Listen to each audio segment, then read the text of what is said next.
as much as you can for the number of modes. This is too much. It will take a lot of time of calculations. So it's better to avoid it by either you can change the position of wall or keep it and add other walls in order to ensure the distribution of rigidity. This is eccentricity that takes into account the torsional effect. It's taken as 5% from the displacement from the point that you are considered to the center, from the center of the mass that is considered, and taken into account 5% of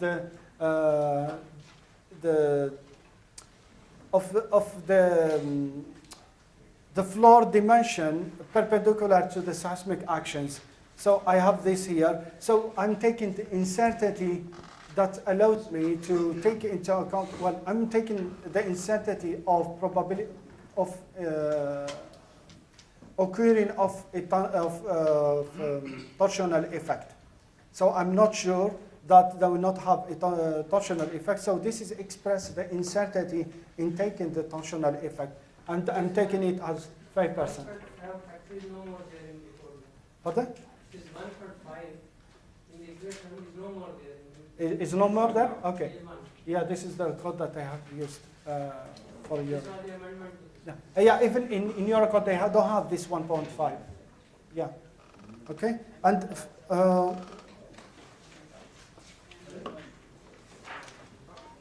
yeah, this is okay. And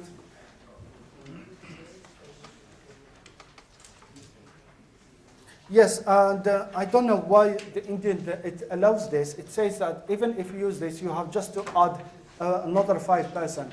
I don't know why they have added this, but actually in Indian code, it allows to do this system for even in case for highly irregular building. They say you can use this system. You do the analysis, and by considering this 5%, this is in Indian.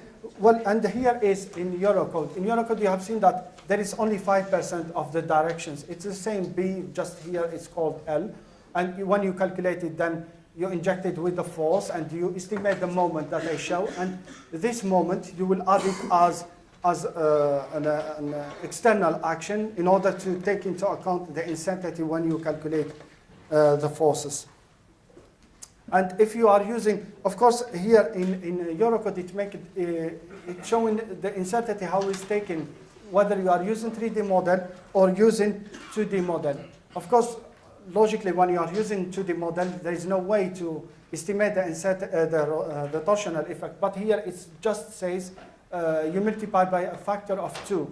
So the factor of 2 for this ratio of x divided by L, which is the LE, which is the distance that is considered for the case for each floor. And yes, so, and here this is expressed that this is the force to be applied for these columns, for the case of these columns that will be considered for my calculations. And then you do the same for the other columns. This is for 2D model. And now has, second order effect.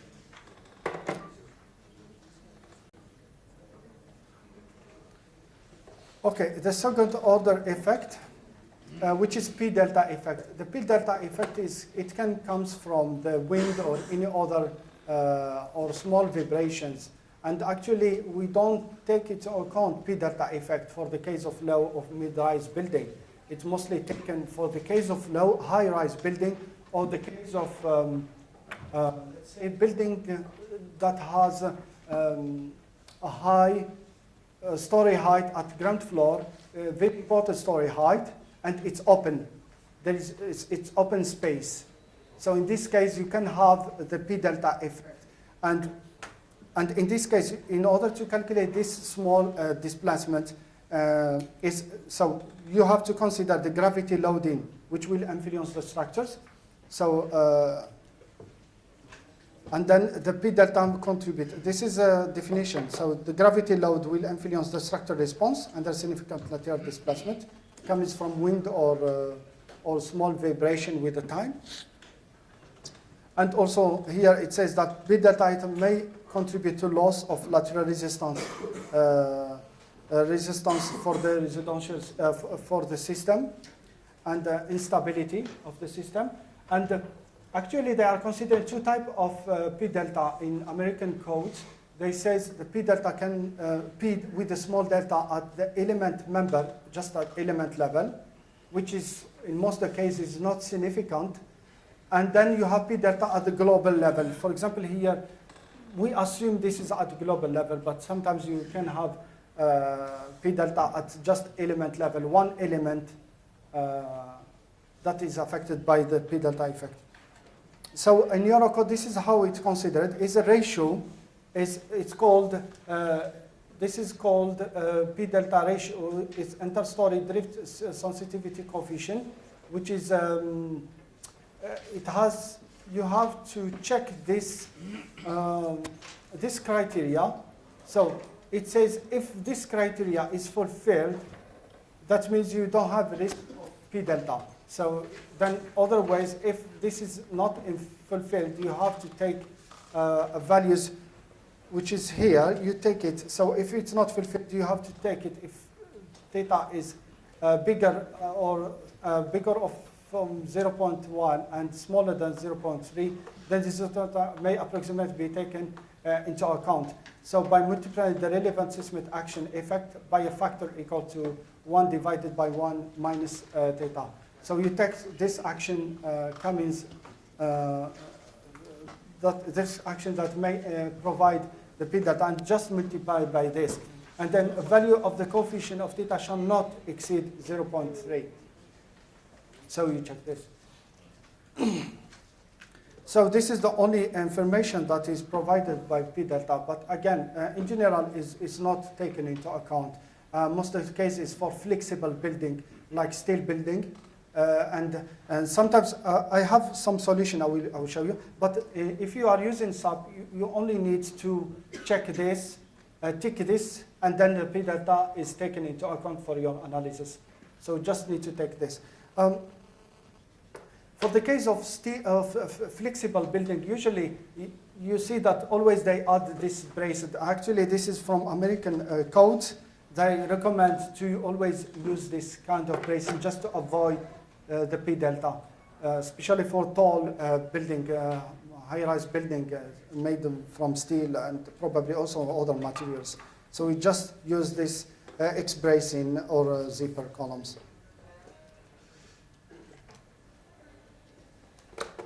Now the scaling. If you want to do the linear analysis, you want to select your own records, there are some criteria that you need to follow. Here, let's say if you are using 1 or 3 minimum acceleration should be used. You have to minimum, this is 3 acceleration should be used. Then you have to select an appropriate duration for each record in order to appropriate direction for each record. Then the value that will be scaled and corresponding to AG divided by multiplied by S as one of the parameters in Eurocode. This is because I'm taking it from the Eurocode for the zone under considerations. And then this is the most important things, which is in red, is when you do the scaling, it's important to consider the range where is of the first period of your building. So you need to cover all this range from 0.2 T1 to T1. And I think for Eurocode, for American code, they say from 0 to 1 to probably 3 T1 or 2.5 T1, where T1 is the fundamental period of your structures. So make sure that when you do the scaling, because when you do scaling, you will not do for the whole records. You just select the place of your interest, the range of interest for which you will be applying this. And this range is coming from the first period of your buildings. So you need to take this into account for the direction of the acceleration will be applied. And also, no value of mean 5 damping elastic calculated from all time history should be less than 90% of the corresponding value of the 5% dynamic damping elastic response spectrums. This is one I will take, but when you select a record, of course, you are considering a specific area. So this are the parameters that you need to consider when you select your record. So the magnitude range of the anticipated significant event, what's magnitude, and a distance range of the site from the causative fault, and site condition and Bayesian effect. That means if you when you select your record, make sure they are all having almost homogeneous characteristic, or they have the same characteristics, not diversity of characteristics. And then this is a free software that you can use in order to do this scaling. Is when you have multiple records and you want to do this, this is free software. You just contact them and then say that this is for academy use. They will send you a license, academy use, and you can download. It's called, this software is called Seismospect. Yeah, Seismospect. Seismosoft is a company, and they have Seismostruct. If you want to model infill, Seismostruct is here. You can download Seismosoft. They have quite a large number of free software for academy use, of course. Especially if you are interested to see the influence of infill, it's very interesting to use Seismospect. It's very simple. Just go here and then in download product, then you just download it, and you have 30 days, 1 month. But within 1 month it will stop. But you have to send them email in order to send your license, which is just a code, and then you have free software. So this is Seismospect for scaling and everything related to ground dimension, and you have Seismostruct for structure. And in Seismostruct, for those who are interested to do nonlinear, you will find there is nonlinear time history, there is pushover analysis, there is eigenvalue, everything, all the type of modeling you can find them, and you can compare with SAP or ETAPS if you are not sure whether you are missing something or not. So you can use it. It's true that they are still limited in modeling, especially, for example, if you have a flexible slab, it's not really very clear how you can model it slab. They are still improving the software, but it's really very nice. Yeah, I think this is just an additional, I forgot to, yeah. This is just an additional, because I was thinking to talk about, this is artificial accelerometers all recorded. I forgot to because I summarized it in the previous slides. So this is another thing which is contribution joint regions.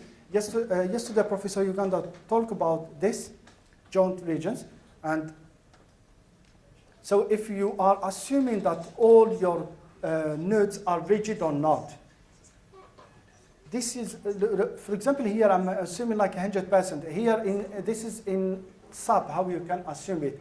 Whether this is a regional factor, whether it's 0, that means you are saying that there is no rigidity, the only rigidity is here in this point, or you can use 1. When you use 1 means that rigidity is all here. In intersection, all this is all zone rigid. But actually, in real case, for normal building, it's between 0.7, 0.8. Okay, when you do, make sure that you are making 0.7, 0.8 is acceptable. And here I just want to show the difference. Look here, it's 0.3, and here it's 0.26. This is when it's considered, when it's not considered. Okay, and this is for joint. This is a question yesterday. One of my colleagues told me that there was a question about whether we will consider diaphragm here. Of course, no. This is a very dangerous case. You cannot consider diaphragm here. They are 3 different structures, which means 3 different behavior. And make sure that you are ensuring the space here. And if